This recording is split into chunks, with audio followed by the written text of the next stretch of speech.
Finally finally বন্ধুরা একটা বড় অভিশাপ আমাদের গা থেকে মুছে গেল। বিগত 5 ম্যাচ ধরে আমরা পাঞ্জাব কিংসের সাথে হেরে আসছিলাম, কিন্তু আজকে পাঞ্জাবকে আমরা ধর্মশালাতে 28 রানে হারিয়ে দিলাম।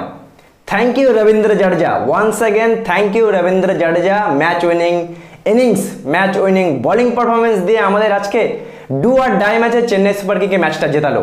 প্রথমে 26 বলে ইম্পর্টেন্ট 43 রান, তারপরে 4 ওভার বোলিং করে 20 রান দিয়ে 3টে important wicket. Once again thank you. আজকে বন্ধুরা প্রথমে ব্যাটিং করে 167 রান করে চেন্নাই সুপার কিং।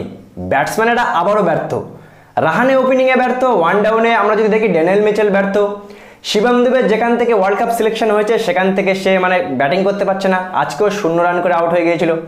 সকালবেলা একটা ভিডিও করেছিলাম যে আজকে যে ভয়টা লাগছিল যে ওপেনিং ফেল করলে বা ঋতুরাজ শিবম দুবে ফেল করলে আজকে হয়তো চেন্নাইও মোটামুটি রান বেশি করতে পারবে না। 167 রান টেনে টুনে, তাও লাস্টের দিকে এসে রবীন্দ্র জাডেজার ওই 43 রানের ইনিংসটা না হলে হয়তো আমরা এই ম্যাচটা অনেক পিছিয়ে পড়তাম। যখন 167 রান চেন্নাই করে তখন সেকেন্ড ইনিংস দেখার আগে 2-3 ওভার তো ব্যাটিংই দেখিনি বন্ধুরা, এত নিরাশ হয়ে গিয়েছিলাম যে ডু আর ডাই ম্যাচে এটা কি করলো চেন্নাই। কিন্তু ভাই কি bowling performance, what a bowling performance একবার বলতেই হয়। যেখানে বন্ধুরা 167 রান ডিফেন্ড করে দিল চেন্নাইয়ের বোলিং, তাও চেন্নাইয়ের লিড 3টে বলার আজকে খেলছিল না। মোস্তাফিজুর রহমান চলে গেছে বাংলাদেশে, ওদিকে দীপক চার খেলছিল না, চোট পেয়ে বসে আছে। মাতিসা পাতিরানা শ্রীলঙ্কায় চলে গেছে, ইঞ্জুরির কারণে সে আর আসবে না এটা শোনা যাচ্ছে। যেখানে একটা কম্বিনেশন 3টে লিড বলার চলে যাওয়াতে আমাদের বোলিং লাইন আপ একেবারেই দুর্বল ছিল। কেউ ভাবিনি যে 167 রান ডিফেন্ড করে 28 রানের বড় ব্যবধানে চেন্নাই এই ম্যাচটা জিতবে। বন্ধুরা রবীন্দ্র জাডেজা অসাধারণ বোলিং, তুষার দেশপান্ডে প্রথমে আমরা যখন পাওয়ার প্লেতে তুষার দেশপান্ডে জনি বেস্টোকে বোল্ড আউট করলো, তারপরে তার পরের ওভারেই আমরা দেখতে পেলাম ওই ওভারেই রাইলি রুসোকে বোল্ড আউট করলো। তখন কিন্তু মনে একটা অনেক ভরসা জেগেছিল যে হয়তো আজকে আমরা কিছু করে দেখাতে পারি। ওই বন্ধুরা কথায় বলে না যে যখন কোনো প্লেয়ারের উপরে ভরসা না থাকে বা কোনো ভরসা না থাকে তারাই ভালো করে। 2007 সালে টি20 বিশ্বকাপে আমাদের ইন্ডিয়ান টিমে সব ইয়ং প্লেয়াররা গিয়েছিল, কেউ কিন্তু ভরসা করেনি, তারাই চ্যাম্পিয়ন হয়েছিল। আজকে এই বোলিং যে হিসেবে আমরা বোলিংটা দেখতে পেলাম বন্ধুরা, সেই হিসেবে বলতেই পারি শার্দুল ঠাকুর 1 উইকেট, তুষার দেশপান্ডে 2 উইকেট, ওদিকে মিচেল সান্তেনার আজকে অসাধারণ বোলিং করলো বন্ধুরা, 3 ওভারে 10 রান দিয়ে 1টা উইকেট পেল। কিন্তু সব থেকে আমার যার বোলিং ভালো লাগলো পাঞ্জাবি সিমরনজিৎ সিং।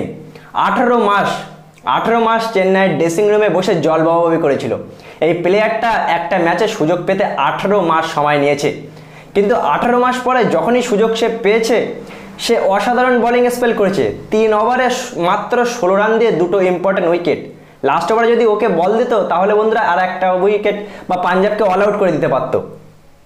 যাই হোক, ডু আর ডাই ম্যাচে আমরা জিতলাম। আমাদের অনেকটাই মোটামুটি ভরসা হচ্ছিল না যখন 167 রান আর করেছিল চেন্নাই সুপার কিং।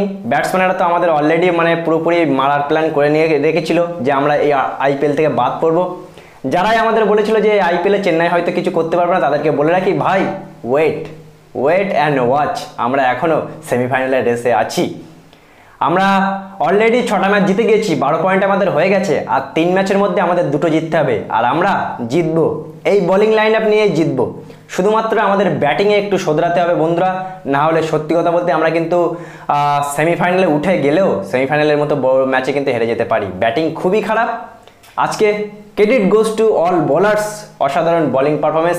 জাডেজা, ওদিকে দেখতে গেলে সিমরনজিৎ, তুষার দেশপান্ডে, শার্দুল ঠাকুর, মিচেল সান্তেনার, অসাধারণ। ম্যাচটা কেমন লাগলো তোমাদের অবশ্যই বলবে। কখনোই কি ভেবেছিলে 167 রান এই ধর্মশালার মাঠে 167 রান ডিফেন্ড করে 28 রানে জিতবে চেন্নাই সুপার কিং?